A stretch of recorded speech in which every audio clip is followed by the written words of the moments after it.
What do you see as the end state in Syria? Since you've been a member of the military, you've got military background, we always look at end states. Yeah, it's funny that you use that phrase "end state." I think the state of Syria died when the Ba'ath took over in 1963.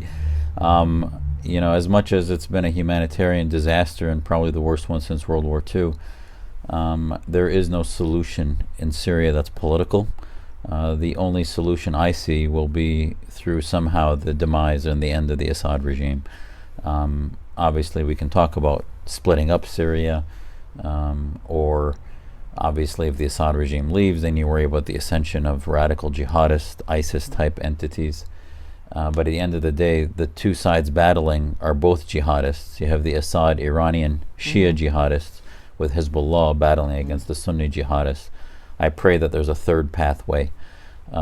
Is there a short-term end state? Even if you decimate ISIS tomorrow or next month, something will rise up after, another form of jihadists. So the end state ultimately will have to eventually first end both fascisms, and then slowly civil society will come back. And we've seen similar things evolve in Yemen, Libya, Egypt. It's not pretty, no matter which way you look at it. It's chaotic. Tunisia has been the most peaceful of them because you had a more educated and a departure of a tyrant that departed without a civil war. Syria is going to have to put itself back together over the next generation. Okay. And then the second question I have here is, what made Syria work for so long? I mean, over the centuries, through the Ottoman Empire, the Romans, what was it? What was that glue or the catalyst that was able to keep all of these different, it's a very vast, society. What kept them together? Yeah, Kim, that's a great question. The reason it's a great question is people forget how important history is. And, when the revolution started, my family escaped Syria in '66. My grandfather and was under house arrest for many years. My parents had to escape politically and were refugees here in '67. And you forget how we got here. And when the French pulled out in '47 and Syria had its independence, for a few years they had a triad democracy. And the only reason it failed was because the military had been left to the thugs of society. And coup after coup, you had 20 different coups between '47 and '63. Syria had the fabric of what could have been a wonderful society and was for hundreds of years, thousands of years. And the reason is because it is such a diverse country.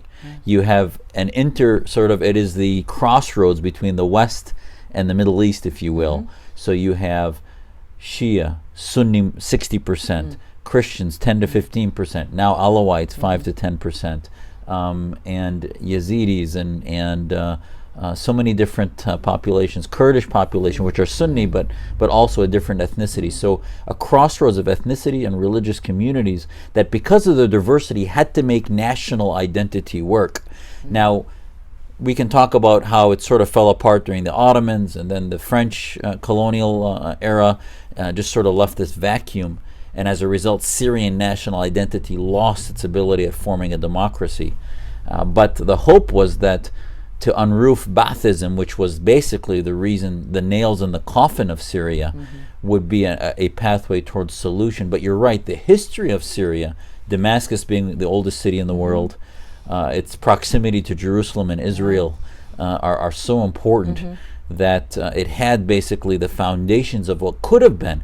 I mean, one of the reasons Egypt, Saudi Arabia, Iran have been disasters is because of how homogenous those societies are.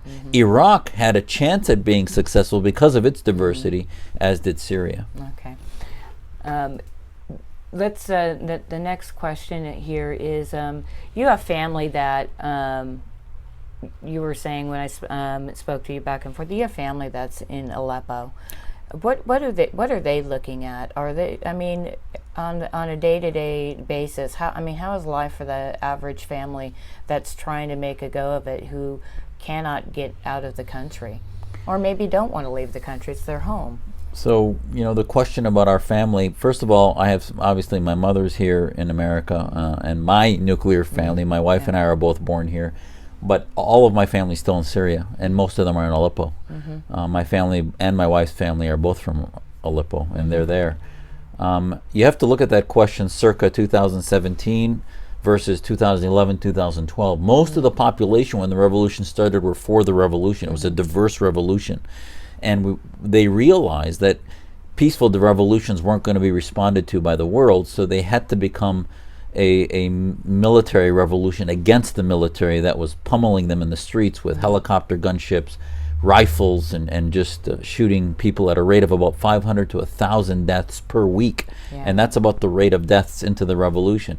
Then come 2013 and 14, the jihadists explode with Assad releasing them from prison, allowing foreign jihadists to come in from Iran, from Afghanistan, Pakistan. So now it's no longer just a Syrian revolution. Life today is beyond a humanitarian disaster. The regular population have given up on the revolution. It's basically become sort of a political nuclear winter between two extreme factions of jihadists from Shia and Sunni, and they're struggling to get water, to get food, to communicate with family. They still have, electricity when they, and they're able to survive, but they just in many ways want it to end.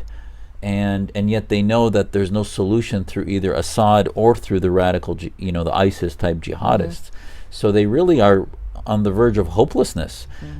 There's kids there that are what we're calling now the lost generation, kids that have not been able to go to school, that are now 4 or 5 years into the absence of school, and you get into 10 years and you're going to have a massive loss of education. When in a country already that was not really at the same level of education my parents and grandparents left because it was a progressive tyrannical regime. Yeah.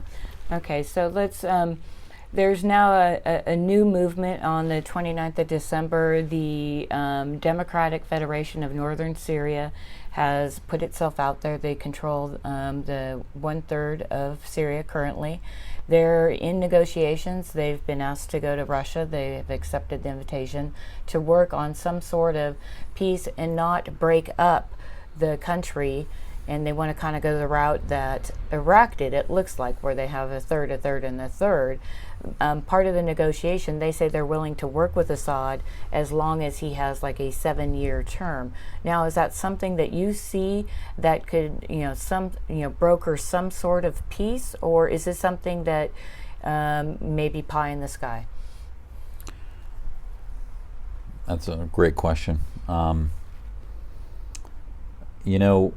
Most of my Kurdish friends, and we've worked in many different democratic coalitions that were secular and are secular and have fallen to the wayside because there's just no traction.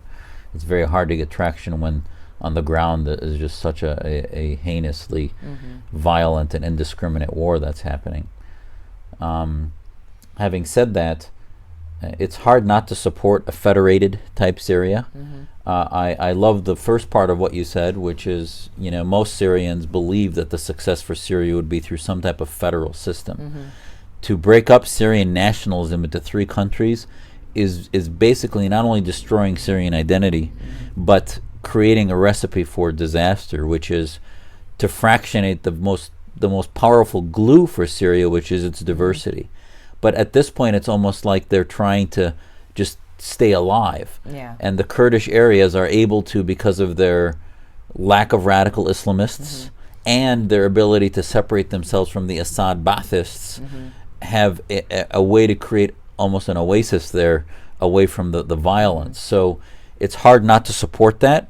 I would support it as long as they stay part of federal Syria. I am very concerned when you say they want to work with Assad and give him 7 years. Or work with the Russians. I think that's where the 7 years come from, is with Russia, because they're saying, okay, let's give him this, will slowly take his power away. He can't run for office again, and it would allow him to leave Syria.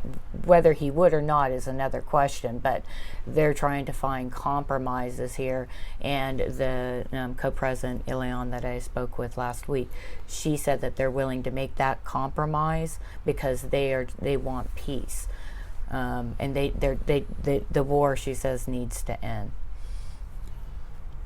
Yeah, I'm not in support of ending the revolution. I don't think it'll ever end. The revolution might have started 2011 in March because of Daraa and other things, but in our minds and our families, the revolution's been going on since '63 when the Ba'ath took over. I don't trust a word out of the foreign minister or the president of Russia and his emissaries in Syria. They're a dishonest broker. Yeah, Sergei's. Nothing they say can be banked on as staying true. They want their base in Tartus. They want their man in Syria because they see that as a bulwark against American influence.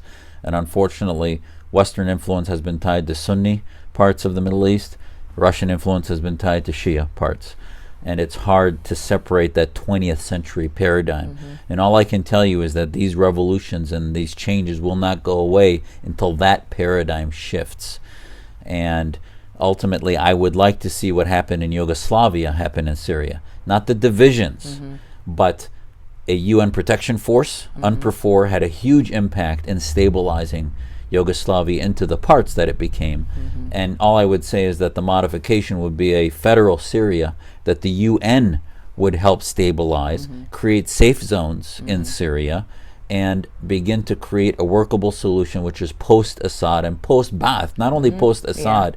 Those who label Assad as the problem don't know anything about Syria. Assad's not running Syria. Assad's being run by the Ba'ath party, his family, and the military tyrants that are running the different parts. So until the party apparatus and the military apparatus is defanged and you start to have a truer parliament and revolution, if you change, if you will, I don't see that as changing. But as long as Russia is controlling the parts of the equation and America is irrelevant, it's only going to continue the Assad regime. Okay. So this is going to break.